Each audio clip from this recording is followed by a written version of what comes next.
Perfect মুড়ির মোয়া মাত্র 2টি উপকরণ দিয়ে বা মুড়ির লাড্ডু যেটাই বলে থাকেন না কেন, একদম মুচমুচে থাকবে। অনেকে গুড় আর মুড়ি দিয়ে যখন মোয়া তৈরি করেন তখন কিন্তু মুড়িটা নরম হয়ে যায়, খেতে একদমই ভালো লাগে না।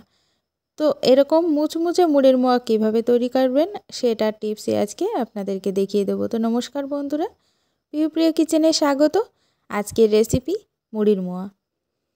তো মোয়া তৈরির জন্য এখানে আমি প্রথমেই একটা থালার ভিতর মুড়ি নিয়ে নিচ্ছি 4 বাটি।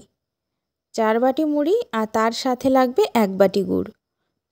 যে কোনো পাত্রের সঙ্গে আপনারা মাপ সেট করে নিতে পারেন, তাহলে মোয়া তৈরিতে কিন্তু খুবই সুবিধা হবে। তো আমি একই বাটিতে 4 বাটি মুড়ি নিয়েছি, তার সাথে নিয়েছি 1 বাটি গুড়। 4-5 চামচ জল দিয়ে গুড়টাকে কড়াইয়ের ভিতর ঢেলে দিয়ে খুব ভালো করে জাল করে নিতে হবে, প্রায় 4 থেকে 5 মিনিট।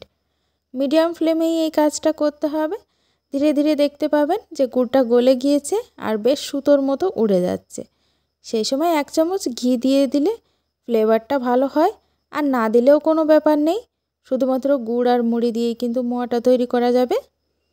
এবার জলের ভিতর 1 ফোঁটা এরকম গুড় দিয়ে যদি বুঝতে পারেন যে সঙ্গে সঙ্গে দলা পেকে গেছে আর বাটি থেকে ছাড়িয়ে গেছে, তাহলে বুঝতে হবে গুড়টা রেডি হয়ে গেছে।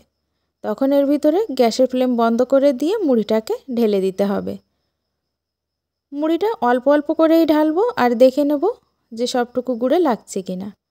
দেখুন মাপটা কিন্তু একদম সঠিক আছে। 4 বাটি মুড়ির জন্য এখানে 1 বাটি গুড়ই যথেষ্ট। এবার গুড়ের সঙ্গে মুড়িটা খুব ভালো করে মিশিয়ে নিতে হবে, আর এই কাজটা অতি দ্রুত করতে হবে। বেশি সময় ধরে যদি আপনি এটা করেন তাহলে মুড়ির মোয়াটা আর পাকাতে পারবেন না, সেটা কিন্তু গোল সেট হবে না। তখন এরকমভাবেই ঝুরঝুরে মুড়িটাকে আপনার খেতে হবে। তো দেখুন মিশিয়ে নিচ্ছি খুবই তাড়াতাড়ি, আর গ্যাসের ফ্লেম আমি আগেই বন্ধ করে দিয়েছি। মুড়ি দেওয়ার পরে কোনোভাবেই কিন্তু গুড়ের সঙ্গে জাল করা যাবে না, তাহলে মুড়িটা নরম হয়ে যাবে। এবার গ্যাসের উপর থেকে নামিয়ে নিয়ে মুড়িগুলোকে হাতের ভিতর দিয়ে হালকা এরকম চাপ দিলেই কিন্তু বেশ গোল শেপে চলে আসছে। দেখেই বুঝতে পারছেন, হালকা একটুখানি চাপ দিলেই কিন্তু হয়ে যাবে। এই কাজটা গরম অবস্থায় করতে হবে।